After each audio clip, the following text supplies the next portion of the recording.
change. The colors rearrange. They fall.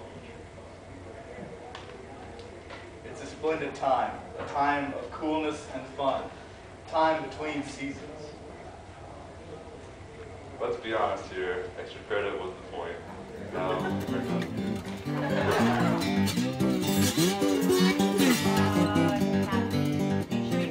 why was he happy or why was he happy? Why was he happy? Why was, I give up, why was the frog happy? Because he ate everything that bugged him. He did what? He did what? We didn't He hear. ate everything that bugged him. Oh, good one. Woohoo!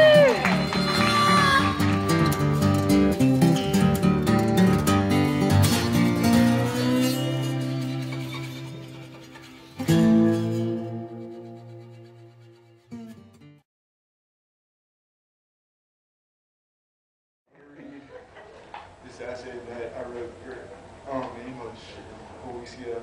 It's called Crippled Motivation. There is nothing positive about the word crippled.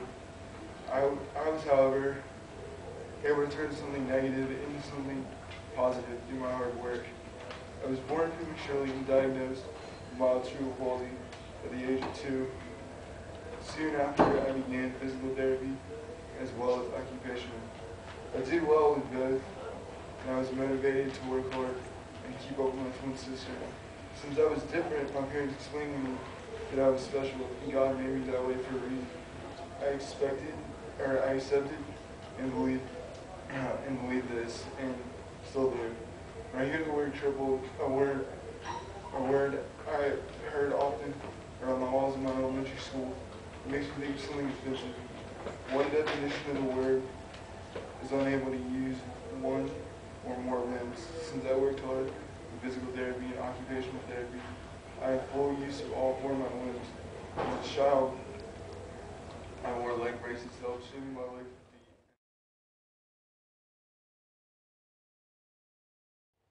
There were cows and goats, all colors and sizes. They all irritated my nose. Next, we met Farmer Betty. She escorted us to the churning butter demonstration. She began to explain how butter comes from cows, and I noticed the bugs. Oh my gosh, the bugs. They were everywhere. When Farmer Betty encouraged us to pet the cows, I thought to myself,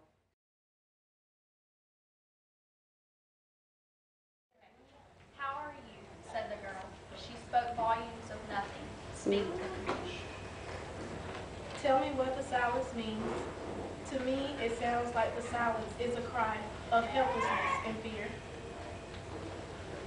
What do you think about the silence? It fears my helpless cry. Speak to me. Without fear, nevertheless, comes triumph. Shatter the glass, open the doors, scream out loud, and release your fears. Through words of language and joy, sorrow and suffering, speak to me, the girl's dress.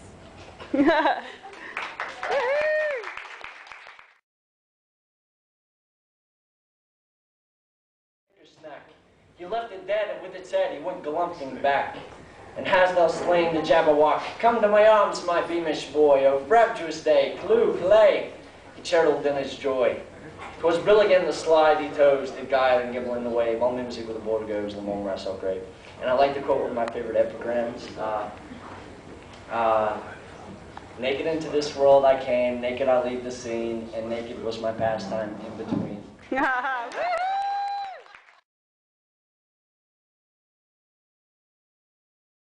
Miracles of the 20th century is that we still persist.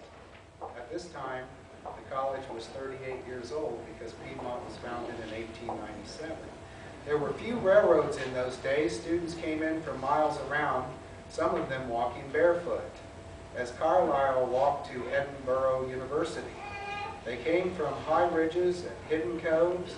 They came from the little corn patches, the log cabins, and the moonshine stills.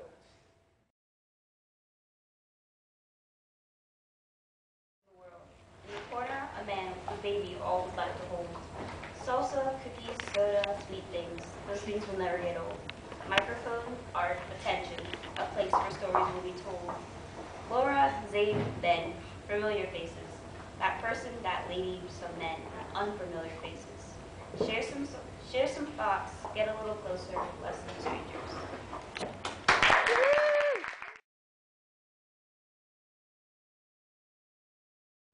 about chess and interpersonal relationships. Because she was a student and he was unemployed, they had little money and spent much of their time together in his rented room. She shared with a girl who had recently been jilted and was primarily in and weeping, so they seldom went there. To pass the time, they played chess, and this quickly became a ritual. He had a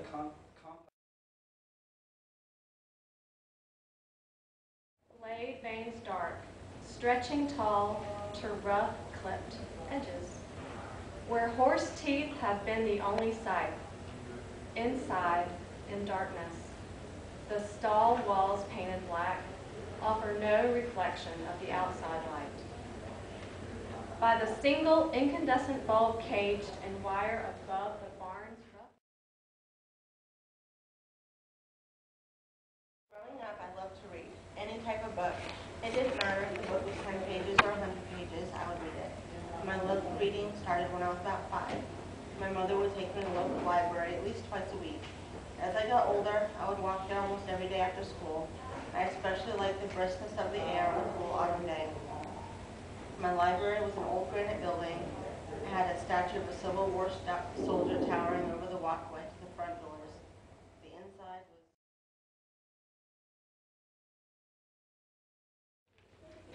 pitter-patter as his feet would hit the floor. You could hear him outside, you could hear him next door. He'd rest for a minute and then start running some more. Up the stairs, down the stairs, around the tables and around the chairs.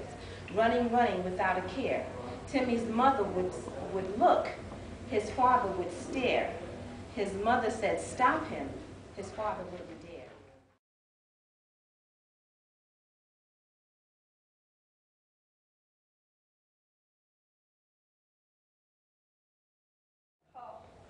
Love, passion, strength, and desire, selflessness, pride, things I admire, plus many more that he does acquire. Gun in hand, uniform so neat, all with combat boots on feet. His heart ever so sweet, paying no attention to the desert heat, venturing in with brotherhood and set minds of defeat, looking for their enemy to beat.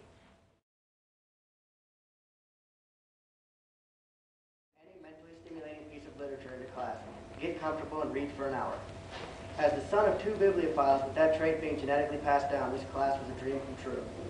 I believe it was that trait that helped me to use this class time wisely, other than the obvious option to use it for a nice mid-morning nap. The possibilities were endless. I could go to my school library, check out a book, and bring it to class. My reading material could be something as simple as a Judy Blume novel. I wish you could never come in the first place. I knew you'd go straight for the glass door, and I get vertigo holding you by your wrists like this. My palms sweaty already, but how can I let go? You're finally here, lying to me that falling is flying. That old, familiar fit.